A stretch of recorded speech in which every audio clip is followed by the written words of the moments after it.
Bonjour à tous les perdus et les retrouvés pour ce nouveau podcast cinéma de la Chimérathèque, Projection perdue. Aujourd'hui, on va parler de nos déceptions de 2024 et de nos attentes cinéma ou série pour 2025. Et pour en parler, je suis avec le non décevant Damien. Oh, merci Louis. Bonjour tout le monde. 5K. Oh, T'es mort? ouais, man. L'imprévu, qu'est-ce que ça veut dire? Dis-lui, mon ami. Il n'est pas question de le laisser s'approprier ton pouvoir. C'est ce que je viens de lui dire. Ok, puisque je vois qu'on peut pas discuter, on va faire un duel. Tu voulais pas rajouter des films à notre petit coup de cœur 2024 avant qu'on attaque la rage pure? Oui, tout à fait. En fait, il y a pas mal de films que je sais pas placer dans les coups de cœur parce que c'est pas vraiment des coups de cœur. Et en même temps, j'ai pas envie de les mettre dans les déceptions parce que j'ai pas non plus été déçu en les voyant. C'est juste que je m'attendais à ce qu'ils soient nuls. Non, je plaisante. C'est plus que, voilà, c'est des films que j'ai trouvé ok à conseiller, mais bon, voilà, pas dans mes coups de cœur. Et donc, j'ai envie d'en parler. Je sais pas si toi, t'en as un petit peu des comme ça. Je crois pas, mais on verra ce qui me vient à l'esprit pendant que tu parles. Ok, parce que moi, il y en a plusieurs. Il y a Challengers. J'avoue, j'ai bien aimé. Même si je trouve que des fois, il y a beaucoup d'idées visuelles et ça fait un peu, je sais pas si tu l'as vu, mais donc ça parle de tennis. Ça parle de triangle amoureux dans un cadre de tennis. Et à un moment, ça fait un peu, la balle est filmée de tous les angles, donc c'est sympa parce que ça donne des idées visuelles. Mais je trouve que ça fait un peu catalogue. Et étonnamment, j'ai envie de parler aussi de Wicked, que j'ai trouvé que pour 2h40, je l'ai vu il y a pas longtemps, ça passe très bien. Les effets spéciaux, j'aime pas du tout, c'est du tout numérique. Mais en fait, je trouve que c'est une histoire assez intéressante et ça m'a donné envie de lire le bouquin qui a l'air encore plus politique. Ça t'a pas envie de donner envie de voir la comédie musicale du coup? Non. Bah non, parce que c'est les mêmes musiques et tout, donc voilà. En plus, la comédie musicale, c'est exactement la même histoire, alors qu'apparemment, le bouquin, il y a vraiment tout un enjeu politique dans l'univers d'Oz que je trouve qu'a l'air vraiment intéressant. Alors, vu qu'on est là à parler des trucs qu'on n'a pas mis dans nos petits coups de cœur, il y a un film que tu as dû entendre parler qui s'appelle In a Violent Nature, qui est un film où tu suis un peu un tueur à la Vendredi 13, mais du point de vue du tueur et pas de des personnes qui tuent. Ouais. Et c'est un film qui est très drôle parce que, enfin, c'est pas un film qui est une comédie, mais que je trouve très amusant parce que vu que tu suis un tueur mutique qui marche dans la forêt, bah le film il a un côté contemplatif au final. Ce qui est assez ironique parce que quand tu penses à Vendredi 13, tu penses à un slasher et là tu as tout le concept du slasher.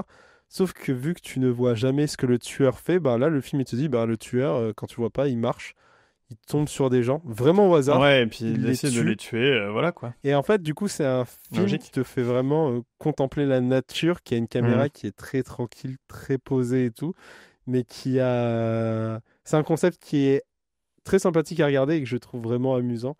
Et dans les trucs, par contre, qui sont vraiment drôles, et je m'attendais à plus rire, mais j'ai trouvé très sympa, tu as le livre de Clarence de James Samuel, et c'est un film que j'attendais avec beaucoup, beaucoup d'attentes, qui avait été fait en 2003 ou en 2022, mais qui n'est sorti que très tardivement en France, on l'a eu qu'en 2024. Et si j'attendais beaucoup, c'est que tu as Lakeith Stanfield qui joue dedans, et le principe du book de The Book of Clarence, c'est que tu as Clarence qui voit un mec qui débarque, qui a plein d'adeptes autour de lui qui font tout pour lui, et ce mec il s'appelle Jésus. Et il se dit, Clarence, mais attends, si je me fais passer pour un faux prophète, je pourrais avoir de la thune et du respect, et moi c'est tout ce que j'ai voulu. Et du coup il commence à se faire passer pour un faux prophète, et j'aime beaucoup le film, parce que tu as tout l'esprit du gangsta... j'ai plus le nom des films de quartier, mais t'as toute l'ambiance des films de quartier, sauf que ça se passe en Palestine, du coup, il y a très longtemps, avec Jésus et lui, et t'as Omar Sy qui joue Barabbas, tu as Benedict Cumberbatch qui joue un tout petit peu Jésus, mais pas exactement, et ça marche super bien. Moi, c'est un film que j'ai beaucoup aimé, parce qu'il est aussi cool que con, et que personnel et humain. Ouais, je trouve ça dommage des fois de faire des passions tristes sur le cinéma, mais je propose que là, aujourd'hui, on se fasse un petit safe space de haine où on ne se haïra pas derrière les films et voilà, où on est là pour dire ce qu'on n'a pas aimé et c'est normal. Peut-être vous allez être déçus, mais voilà, il faut savoir libérer ses passions tristes de temps en temps, je pense. Donc Damien, est-ce que tu veux commencer par, de manière générale, toi, t'as été déçu cette année en 2024 ? À part, je te parle pas des présidentielles, hein. Enfin de la vie politique, je te parle de cinéma. Ironiquement, comme je l'ai dit dans le précédent podcast, je suis un peu passé à côté de mon année cinéma.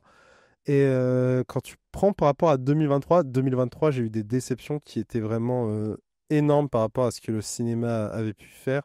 Tu avais notamment Knock at the Cabin qui m'avait énormément déçu. Je me souviens encore de pourquoi il m'a déçu. Et tu avais deux autres films un peu dans le même esprit. Je fais une pause parce que je vais vérifier mes déceptions de 2023. En 2023, j'ai eu des déceptions qui étaient vraiment immenses. Il y en a qui étaient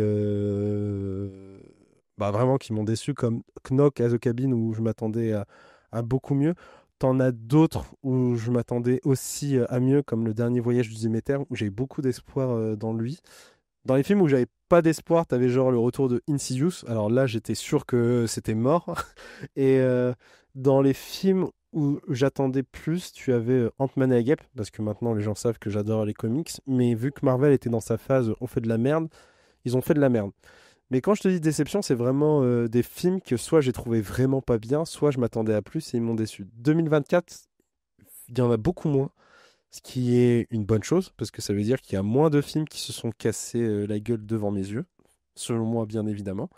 Mais ça ne veut pas dire pour autant qu'ils ont tous bien réussi à faire ce qu'ils étaient censés faire. Mais ça fait qu'au résultat, j'ai moins de choses. Tu vois, si on l'avait fait en 2024, cette émission, pour parler des films de 2023, j'aurais eu de la haine. Alors là, c'est un peu l'équivalent de... je suis pas en colère, je suis juste déçu. Moi, cette année, j'ai l'impression que j'ai été beaucoup à contre-courant par rapport à l'avis public et ou un petit peu critique aussi. Dans le sens où il y a beaucoup de films qui ont beaucoup marché, qui sont, je pense, considérés comme des très bons films et que moi, je suis passé à côté, on va dire, poliment, ou que j'ai juste pas du tout aimé et j'assume complètement, ou que je trouve mauvais et que j'assume. Je peux les dire et je peux commencer par un gros pavé dans la mare, là j'ai envie. Oh là là. C'est The Substance. En fait, il n'y a aucun des films que j'ai trouvé vraiment mauvais, etc. Mais c'est juste l'engouement par rapport à ce film, je suis un peu perplexe. Parce que déjà, ça a été dit, c'est un film qui est... En gros, c'est... donc The Substance, c'est une personne qui va prendre une substance pour rajeunir et du coup, elle va avoir un peu un syndrome de dédoublement de la personnalité. C'est un film qui est très hermétique dans le sens où ça va suivre ce sujet et va y avoir rien qui déborde. C'est un film qui est très maniaque dans sa manière de cadrer, qui est très... et ce qui enferme le personnage, mais qui en même temps, du coup, va faire que ce film est malgré tout, bien que ce soit du body horror, peu organique, je trouve, dans sa réalisation. Notamment parce qu'il y a aussi beaucoup de références à des films d'horreur, à Kubrick. Et en fait, j'ai trouvé que toute cette sauce de référence, en fait, peut-être que des gens ont aimé parce que ça les branche dans le sens du poil, en mode voilà. Moi, j'ai juste l'impression que du coup, c'est une imagerie que j'ai déjà vue, en fait. À part la fin que j'ai trouvée surprenante, j'ai l'impression que c'est du déjà vu. Ensuite, tout le propos sur comment on sexualise le corps jeune et comment on n'érotise pas les corps vieux, etc. Après, elle reproduit ce male gaze et c'est pour le critiquer, ça me dérange pas. Le problème, c'est que comment je le perçois dans le film, c'est qu'on a l'impression que c'est un film qui est très psychologique de elle à elle-même. Et même s'il y a quelques moments où on voit que c'est les vieux producteurs qui la forcent à faire ça, moi, je ressens pas du tout l'impact de comment la société l'a fait se sentir. On a l'impression que c'est elle avec elle-même. Et donc, je trouve que c'est un film qui est très individualiste pour traiter de ce sujet-là et qui, du coup, me dérange. Pas forcément dans le propos, parce que c'est un propos qui peut se tenir, mais en même temps, c'est pas le propos, j'ai l'impression, qui est voulu par le film.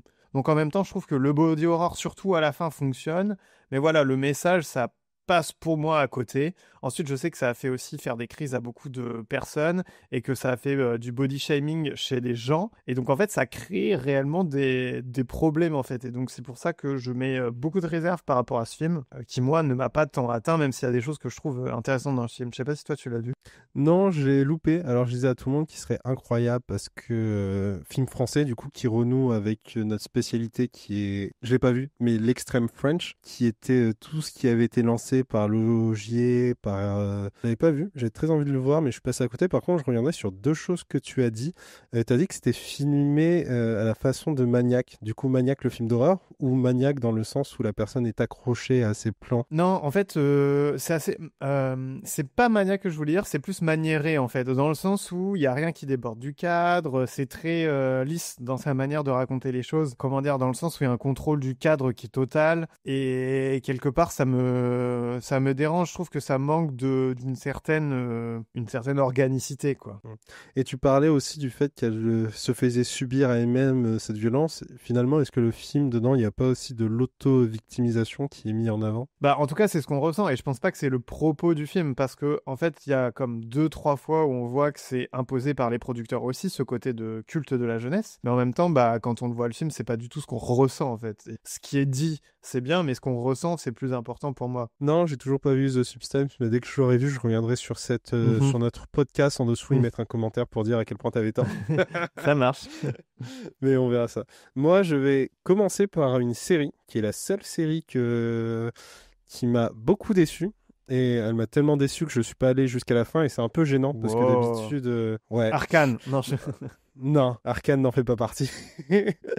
Mais en fait, ce qui me dérange, c'est que quand tu ne finis pas une série, surtout par cette personne, je me pense que j'ai loupé énormément de choses. Mais quand j'ai commencé à la regarder, j'ai trouvé que son format, en fait, jouait contre elle. Je trouvais que c'était une série qui avait plus un format de film, en fait, et que le découper en série, ça jouait à l'encontre de ce que voulait faire le réalisateur. Bon, après, je l'ai pas fini, donc j'ai potentiellement tort dans ce que je veux dire. Mais la série qui m'a posé problème, c'est The Sympathizer de Park Chan-wook et de Don McKellar. Je sais pas si tu as pris le temps de t'y attarder. Non, je regarde pas de série, comme tu sais. Pas faux. Mais en gros, c'est une série où tu suis, je vais reprendre le résumé classique, tu as un espion communiste vietnamien qui en fait se fait passer pour quelqu'un qui est dans les services américains au Vietnam. Le Vietnam tombe, il est rapatrié aux États-Unis, et aux États-Unis, il doit servir d'espion. Il est toujours dans cet entre-deux de je suis un espion, mais j'ai réussi à échapper au Vietnam, donc est-ce que je continue mon rôle d'espion ou est-ce que je passe à autre chose? Il est toujours pris dans cet entre-deux, et c'est un film qui a... c'est une série qui a, justement, vu que c'est une série, le temps de se poser et de prendre son temps. Et j'ai l'impression que même dans les moments où elle essaie d'accélérer, elle continue à prendre son temps. Et j'ai un peu la sensation que la série est étirée, pas parce que ça aurait été imposé, mais parce qu'à trop vouloir prendre son temps, en fait, on se laisse justement... on perd la notion du temps, entre guillemets, à mes yeux. Et je crains, je ne l'ai pas fini, et je pense pas que je finirai, mais je pense qu'il y a potentiellement de grandes chances que vraiment, dans les derniers épisodes, tu aies une accélération de tout. Parce que Pan Chen-wook, de temps en temps, il aime bien accélérer vers la fin de ses films, prendre ce temps de poser. Mais je ne le saurais pas, parce que je ne l'ai pas fini. Ça m'a fait pareil avec The Leftovers, où j'avais commencé la série, mais j'étais dans une période où je ne voulais pas regarder des trucs qui prennent le temps. Et quand derrière, j'avais eu l'espace, le temps mental et le temps libre de le regarder, ça m'avait fait plaisir. Je vais parler d'un film, mais je pense qu'on va pas être d'accord pour le coup. Non, là, je crains le pire. Vas-y, fais la description. C'est un film.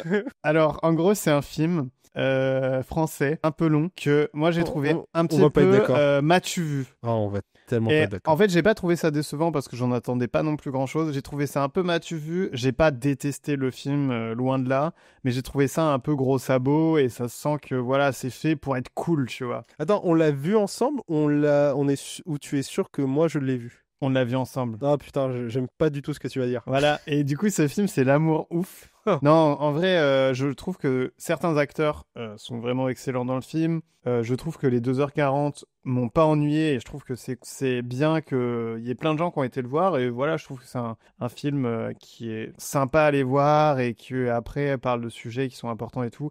Mais ouais, c'est ça. Moi, je trouve qu'à partir du moment où on n'est plus avec les jeunes, parce que du coup, il y a une ellipse temporelle, ça m'accroche plus parce qu'en fait, c'est trop dans une mise en scène un peu trop théâtrale. Enfin, c'est des choses qui ont tendance à me gaver. La musique est omniprésente, mais vraiment, on comprend pas. Des fois, c'est juste des moments clipesques, dans le sens où il y a une musique et on a l'impression qu'il étire la musique et le temps pour pouvoir mettre la musique. Et en même temps, c'est pas un film que j'ai détesté, mais je pense que je suis largement dans la moyenne basse des gens, de l'appréciation de ce film par rapport aux gens. Donc voilà, je voulais en parler quand même. C'est quand même dans mes petites déceptions. C'est intéressant que tu aimes beaucoup la partie où ils sont jeunes parce que ça nous fait retomber. Est-ce que ça nous ferait pas retomber sur Samuel?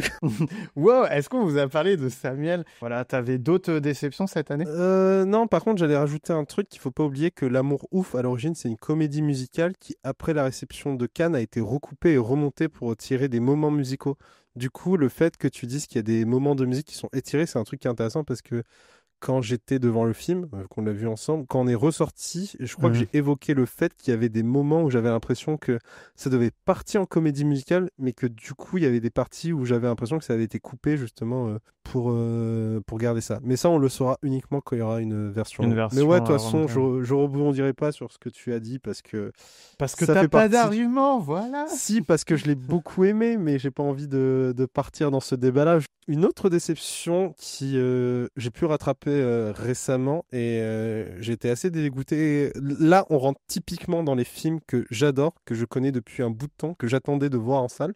Au final, que j'ai loupé parce que la distribution n'était pas vraiment à la hauteur. Enfin, la distribution. Notre cinéma n'était pas à la hauteur, comme très souvent. Tu peux balancer, on habite où? Vas-y, dis tout, non, balance. non. Je veux pas me faire harceler. En gros, c'est une saga de films que j'ai découvert assez tardivement. Alors, je l'ai découvert assez tôt. Je l'ai pas découvert. Je l'ai découvert à travers son premier film et j'ai dû le découvrir. Ça devait être fin Covid, donc ça devait être 2021. Et j'ai eu une sensation que j'avais pas ressentie depuis longtemps, c'est que j'ai eu un vrai coup de cœur pour ce personnage-là. Et le fait qu'ils aient décidé d'en faire une saga, j'étais en mode « Oh, pourquoi pas ?» et tout, j'étais ultra hypé. Ce personnage, c'est Art the Clown. Du coup, les films, c'est la série de films Terrifier. Et quand j'avais vu le 2, j'avais été un peu déçu parce que le 2 fait beaucoup de références à Massacre à la tronçonneuse 2. Parce que Massacre à la tronçonneuse, si vous l'avez vu, vous voyez un peu cette ambiance texane, chaud, avec un mec et sa famille bizarre qui tue des jeunes gens. Et Massacre à la tronçonneuse 2, le concept, c'est ok, tout le monde s'attend à ce qu'on fasse la même chose. On va pas du tout faire la même chose.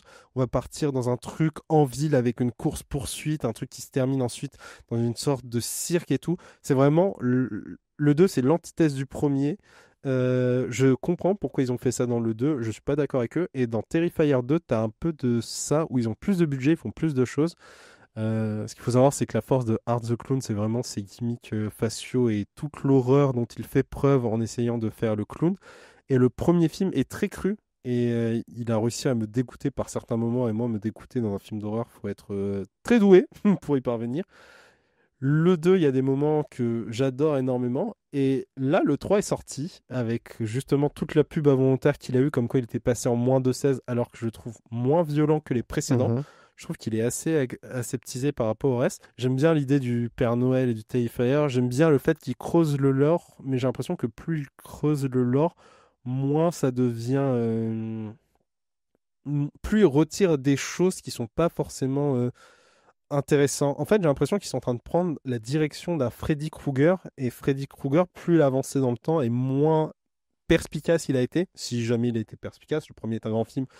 Le dernier, Le Cauchemar de Craven, est excellent. Un excellent film méta autour du cinéma et des monstres. Mais Terrifier 3, j'en attendais mieux et au final, je l'ai trouvé très moyen. C'est marrant parce que moi, dans mes déceptions, j'ai genre beaucoup de films d'horreur. Je sais pas si t'as vu Long Legs, t'en as pensé quoi? Déception ou pas? J'en attendais mieux, j'irais pas jusqu'à dire déception. Alors de base, quand je suis sorti de Long Legs, j'étais en mode ouais, le film est... Enfin, il y a plein d'écueils, waouh, dans lesquels il tombe, mais j'étais en mode c'est son premier film, c'est pas sa faute. Mais c'est pas son premier film.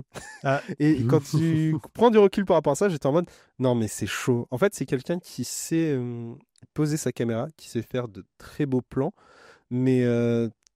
j'ai pas l'impression qu'il sache faire son histoire. Et il y a plein de trucs qui me posent problème. Et je pense que l'autre problème qu'a eu le film Longlegs, c'est que je l'ai mis en parallèle avec Misanthrope, qui est un film qui est sorti en 2023 ou 2024, où t'as un peu un truc dans le même genre, sans le surnaturel. Sauf que la différence entre les deux, c'est l'enquêtrice.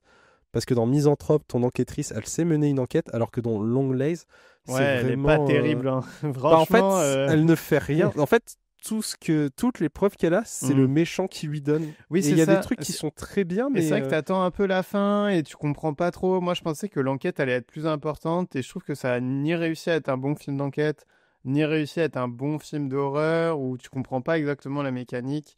Et c'est vrai que c'est un peu cliché sur pas mal d'aspects. Il veut tenter un peu le côté secte, mais même ça, c'est... Ouais, En fait, son film, il boite, mais c'est con parce qu'il boite dans une esthétique qui est super, mais au bout d'un moment, tu fais, je suis assez à d'accord. force de boiter, t'as cassé ta béquille. Et la toute fin, du coup, elle me déçoit parce qu'il y a déjà des réactions que tu attendais, parce qu'elle fait quand même partie du FBI, si je me trompe pas, ou en tout cas, elle a été recrutée dedans. Donc, normalement, c'est un agent qui sait ce qu'il fait, et au final, c'est quelqu'un qui ne sait pas du tout ce qu'elle fait. Elle sait pas ce qu'elle fait dans le film, en fait. Et en autre film d'horreur, je sais pas si t'as vu Les Chambres Rouges. Non, je voulais trop le voir. Les Chambres Rouges, ça raconte l'histoire d'une personne qui suit le procès d'un gars qui est accusé pour avoir fait des espèces de vidéos pornographiques, pédopornographiques très très violentes. Et ça parle des personnes qui sont attirées par ces tueurs-là et amoureuses en fait, avec une espèce de fascination. Et c'est un film où on voit pas grand-chose. Il y a vraiment 2 séquences que je trouve excellentes dans le film, dont je vais pas spoiler. Et en fait, quand j'ai vu ces séquences, je me suis dit, ah ouais, c'est vraiment bien. Mais ce qui m'a fait dire aussi que tout le film, j'ai trouvé ça vraiment, pour le dire vulgairement, un peu chiant, quoi. On attend, on comprend pas trop exactement ce qui se passe. C'est un film intéressant, c'est un film québécois, donc c'est assez rare les films d'horreur québécois. Mais comme j'ai pas aimé, c'est pour ça qu'ils m'ont refusé d'ailleurs ma nationalité et que je suis parti. Non, mais je comprends, je t'aurais fait quitter le pays aussi. Oui.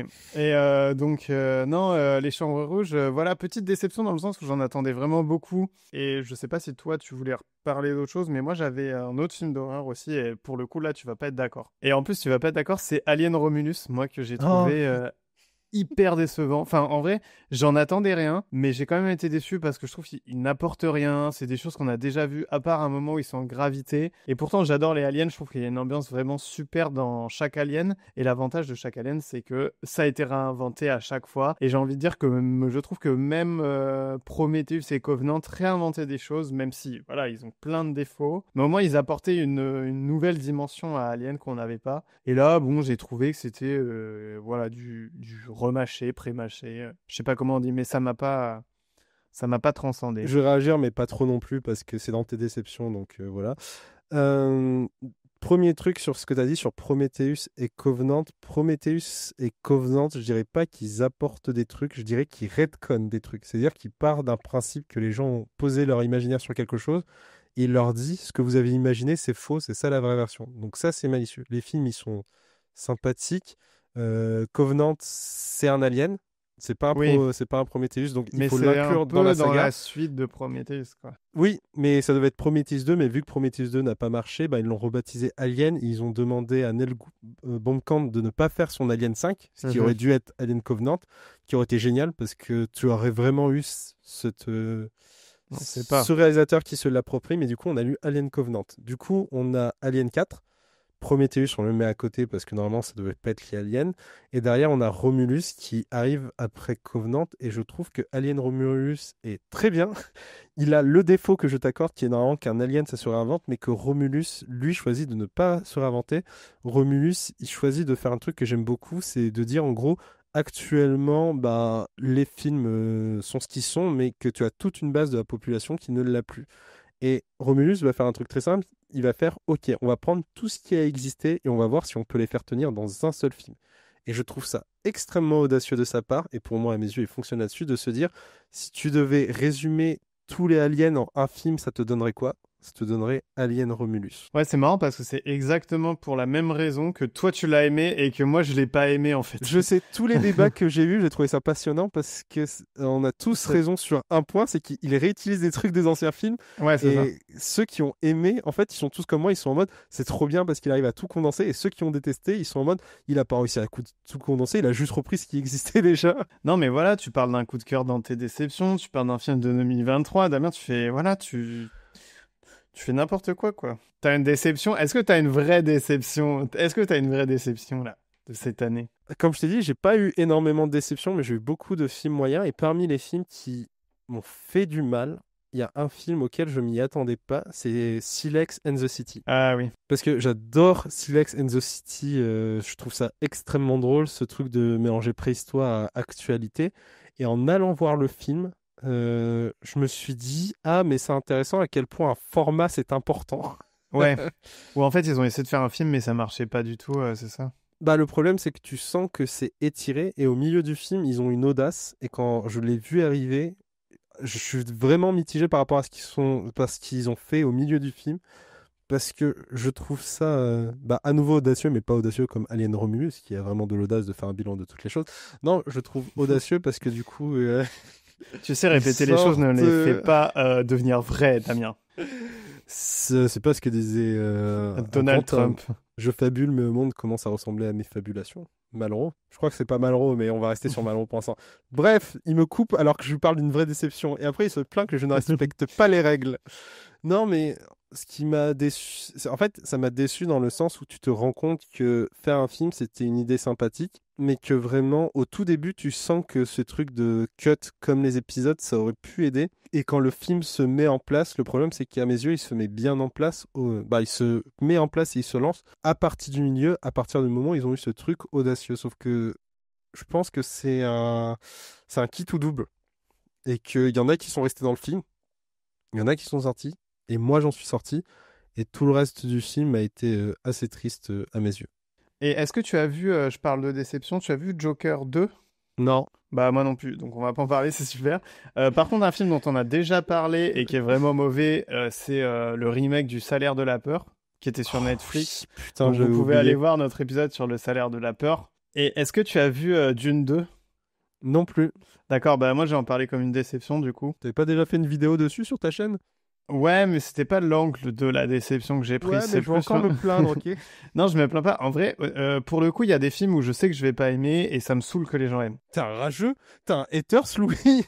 Non, en fait, ce film-là, avec l'engouement et tout, et que ça a suscité le 1, j'aurais vraiment adoré l'aimer, en fait. Parce que, tu sais, je me dis, il y a un truc de, c'est un truc de fantasy. En plus, j'ai vraiment beaucoup aimé le bouquin. Science-fiction. Science-fiction, je voulais dire. Et j'ai vraiment adoré le bouquin et j'aurais vraiment adoré le film et partager l'engouement. Le problème, c'est que j'ai plus 15 ans. Et non, pour déconner, j'aurais vraiment adoré. Et en fait, je me suis je voulais me forcer à l'aimer pendant le film et je comprends pas l'engouement. En fait, c'est que, ok, c'est beau, mais en fait, tout est tellement plastique que moi, je n'ai pas d'émotion devant Dune, en fait. Je ne comprends pas je n'ai ni d'émotion devant le 1, et niveau le 2. Et je pense que quand on regarde un film, c'est plutôt...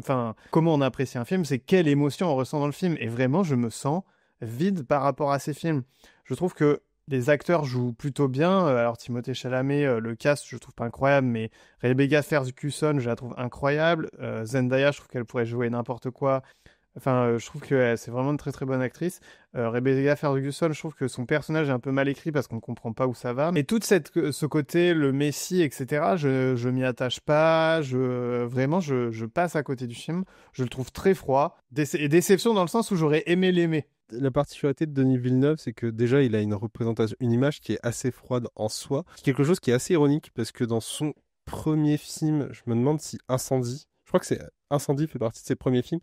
C'est un film avec beaucoup d'émotions et beaucoup d'esthétique, mais avec Dune, il a décidé de garder son hiver froid. Un truc qu'il avait un tout petit peu mis en place dans Premier Contact, dans The Arrival. Et je me dis que peut-être que si tu es autant déconnecté, je repense au film dont tu as parlé dans tes coups de cœur, Le mal n'existe pas, où tu as beaucoup de nature. C'est que justement, ici, tu n'as en soi pas de nature. Ouais, en fait, aussi, je trouve que un mec naturel. J'avais vraiment beaucoup aimé le Blade Runner de Villeneuve parce que justement, je trouve que son esthétique et son côté très robotique allaient bien avec les réplicantes, le fait les robots et quelque chose d'un mec un peu solitaire, dénaturé. Et là, en fait, c'est des humains et en plus, il y a un côté un peu... Je comprends pas la culture des gens dans Dune. À un moment, ils essayent de faire un plan de bataille, mais tu sais, ils commencent à le noter sur le sable. Enfin, je trouve ça nul. On comprend pas les enjeux de puissance. Ou à un moment, ils sont vraiment en train de gagner, et puis 20 minutes après, ils sont en sous-effectif. Et puis en fait, tout semble trop facile. Enfin, vraiment, je ne comprends vraiment pas l'engouement de ce film, mais pas dans la froideur et aussi dans les enjeux de puissance. Les batailles, je les trouve assez lisibles, mais pareil, je m'attends pas aux enjeux. Après, je connaissais déjà ce qui allait se passer, mais voilà quoi. Est-ce que toi, t'en avais d'autres ? Non, il y en a une, et c'est dommage parce que tout à l'heure, tu as raté une super transition si tu avais su ce que c'était, qui est que j'ai pas vu Joker 2, mais j'ai vu un film adapté d'un comics qui, lui, m'a déçu. Je crois que c'est le film que j'ai le moins bien noté l'année dernière. Wow. C'est un film qui me pose énormément de problèmes c'est un peu comme Sonic, tu vas comprendre pourquoi. Sonic, à chaque fois que j'en parle aux gens, je dis que le problème des films, c'est qu'ils sont pas très bien, mais je trouve que les personnages sont extrêmement bien faits. C'est-à-dire que tu prends le jeu, tu prends les personnages, c'est vraiment les mêmes. Et du coup, ça se fait un truc bizarre à mes yeux que tu peux bien adapter un personnage, mais avoir un mauvais film. Et je trouve que le film dont je vais parler, c'est quelque chose qui adapte super bien la BD. C'est l'une des meilleures adaptations visuelles qu'on en ait eu, mais c'est l'un des pires films. Ce film-là, c'est Hellboy The Crooked Man. Ah, je crois que je l'ai vu. Ah. Alors, faut pas le confondre avec le Hellboy qui est sorti vers Ouais, 2019 qui était de pas Neil terrible Marshall. non plus d'ailleurs. Là, c'est fait par Brian Taylor, qui est le mec qui a fait les Hypertension et Ultimate Game. Et en fait, au scénario, tu as Mac Mignola, donc la personne qui a fait la BD, qui a créé le personnage. Et en fait, l'ambiance, elle est cool. Alors, l'introduction, dès le départ, à ma sortie du film, parce qu'elle était très bizarre, tu comprenais pas trop ce qu'il passait, pourquoi il se battait, pourquoi il faisait ça. Et ça, c'est quelque chose qui arrive souvent quand tu prends un comics Hellboy. J'en ai un qui traîne d'ailleurs, qui doit pas être loin à portée de main. Ah, voilà, c'est la grande battue.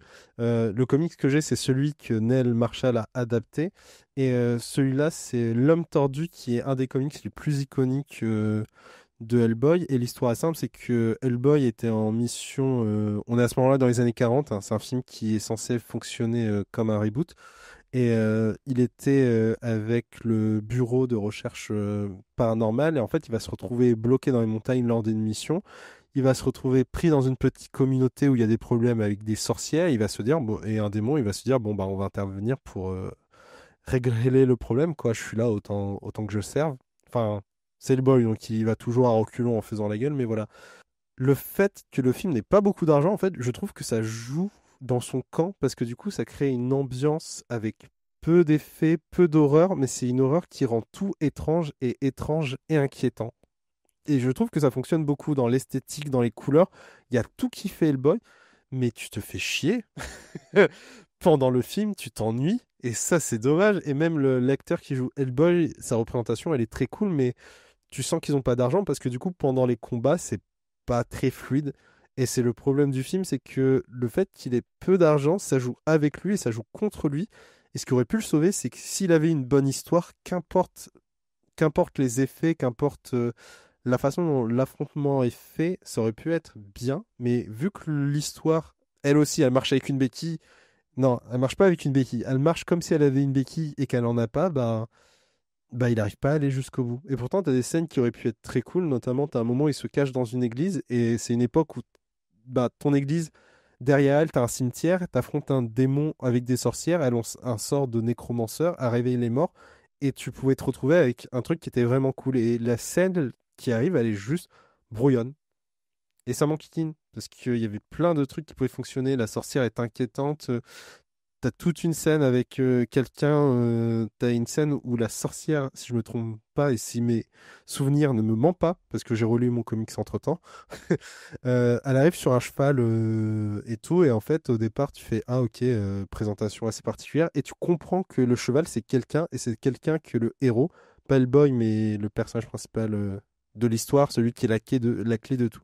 C'est quelqu'un qui était lié. Et c'est le moment où tu prends conscience de la cruauté de la sorcière dans un truc qui est extrêmement simple. Sauf que derrière, ça n'arrive pas à tenir. Donc vraiment très déçu par ce Hellboy, alors qu'il avait beaucoup de possibilités.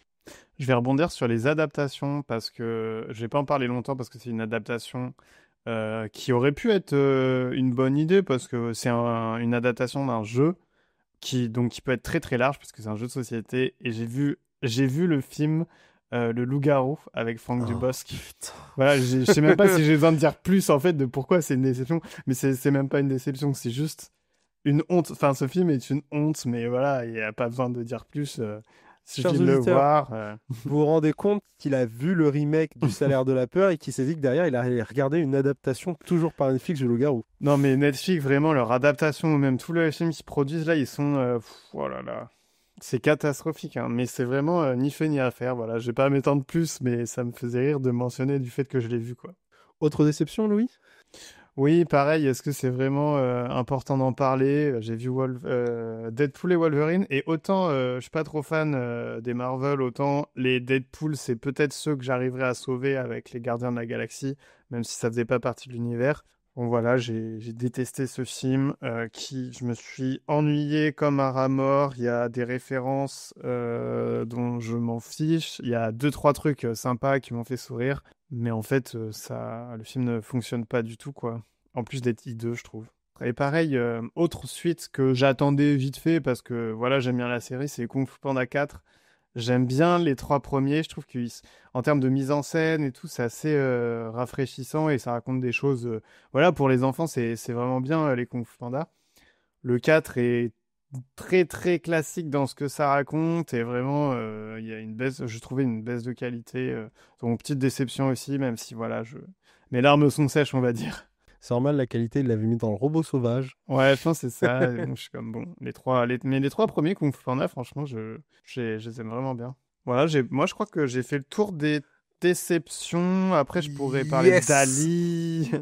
Non, Ouais. moi je dis que c'est le bon moment pour parler des attentes de 2025. C'est vrai, oui. Parce que là, tu as terminé sur Kung Fu Panda et moi je me demande s'il y a un film qui est entre guillemets proche de Kung Fu Panda qui serait pas Hmm. dans tes attentes 2025. Oui, tu me connais bien. Est-ce que ce serait pas en rapport avec aussi une série maintenant? Si, tout à fait. Est-ce que c'est en rapport avec... Parce qu'il y a eu du kung-fu, mais il y a du karaté surtout dedans. Exactement. Est-ce que ce serait pas Karate Kid Légende dont tu Si, parles? tout à fait, Louis. Oui, alors du coup, Karate Kid, bah oui, mais je l'ai mis en plus même pour la blague parce que je pense que ça va être nul. Mais enfin, j'en sais rien, j'ai vraiment peu d'espoir, mais parce que je suis assez fan de la série Cobra Kai qui suit donc la suite de Karate Kid qui, en le revoyant, est pas non plus un chef-d'œuvre infini, mais voilà, c'est un peu des bons films. J'adore la première trilogie. Ouais, la première trilogie est vraiment chouette. Après, bon, ils ont fait des suites, etc. Et Cobra Kai, bon, là, les 5 saisons, voilà, ça vaut pas le coup de les regarder, honnêtement. À la fin, ça se répète un peu, mais voilà, je trouve que c'est intéressant de resuivre le méchant. Il y a beaucoup de références méta et tout. Donc, voilà, Cobra Kai, j'ai trouvé ça vraiment cool. C'est bientôt la fin, d'ailleurs. Et là, donc, ils avaient fait un remake avec Jackie Chan, donc, qui se passait en Chine, et du coup, c'était plus du karaté, c'était du kung-fu, qui s'appelait Karate Kid tout simplement. Et là, ils vont faire une suite des deux en même temps, où il va y avoir le personnage principal de Karate Kid, donc du tout premier, qui est un film Ralph Macchio. Ralph Macchio, ouais, qui est un L'acteur. coming of age en fait. Daniel Larusso. Daniel Larusso, c'est un J'adore coming son of nom. age. C'est un coming of age film de sport par le réalisateur de Rocky. En fait, c'est un peu Rocky, mais pour enfants. Mais je le vois un peu comme ça, et qui est vraiment très cool parce qu'en fait, tu t'identifies un peu à lui, c'est un peu bully au lycée, et t'as un peu ce côté, prend sa revanche sur le ring, donc voilà, c'est un truc d'ado qui est vraiment sympa, donc j'ai quand même j'ai l'impression qu'ils vont faire un peu la même chose, sauf que là, c'est un personnage qui va du coup apprendre, j'ai l'impression, le kung-fu et le karaté. Bon, j'ai envie de voir ce qu'ils vont faire avec. Je pense pas que ça va être un chef-d'œuvre, et en plus, ça a été tourné un petit peu à Montréal, donc voilà, petite fierté. Comment on dit de ville, petite fierté citadine, on va dire. En plus, si je me trompe pas, ça se passera justement après la fin de la série, quelques années Ouais, je pense. après. Donc j'imagine que la dernière saison de Cobra Kai est déjà sortie. En fait, la dernière saison a été en 3 parties et là, la 3e partie va sortir bientôt. Alors moi, si on reste dans les séries, je la mettrai pas dans mes attentes. Mais vu qu'on l'a évoqué, vu qu'on a parlé de la saga, je trouve que c'est mignon de l'évoquer parce que ça doit faire depuis 2020 qu'ils disent qu'ils vont faire une série et qu'elle sort enfin cette année. C'est Alien Earth. Ah oui, c'est vrai. Mais Du coup, me fait terriblement peur parce que je ne sais pas du tout comment ça peut fonctionner. Parce que la dernière fois qu'on a eu des aliens sur Terre, c'était Alien versus Predator et surtout Alien versus Predator Requiem, que tout le monde déteste. Alors moi, j'aime beaucoup la scène avec les femmes enceintes dans Alien Requiem, sans doute parce que j'aime la violence. Et mais je sais qu'ils avaient annoncé une série, et du coup, quand Romulus est sorti, j'avais l'impression qu'il n'y a personne qui avait compris que c'était un film et tout le monde pensait que c'était une série. Bah moi, quand ils ont sorti la bande-annonce de Alien Earth, genre 2-3 semaines après la sortie d'Alien Romulus, et au départ j'ai cru que c'était un jeu vidéo, parce que généralement quand t'as la bande-annonce d'une même saga, c'est un jeu vidéo. Et là j'étais en mode, ok, ils ont dit ouais c'est une série, je suis en mode super bizarre, et le seul truc qui me rassure dans tout ce bordel, c'est que la personne qui est en charge, qui est le showrunner, c'est quelqu'un que j'aime énormément, qui s'appelle Noah Hawley. J'espère l'avoir bien prononcé. Et c'est quelqu'un qui avait fait, notamment, qui avait bossé sur la série Fargo. Donc ça me rassure. Mais surtout, je l'ai connu et je l'ai apprécié pour la série Légion, qui était une réécriture des X-Men totalement déconnectée dans un style rétro-futuriste un peu 70s, très délicieuse, que j'aimais beaucoup, notamment la saison finale, dont je t'avais montré un extrait, Louis, avec cette magnifique musique de Behind the Blue Eyes. Et du coup, il est derrière la série et je suis très intéressé, mais j'ai extrêmement peur. Du coup, voilà, c'est une attente très mitigée sur ce qu'il va faire.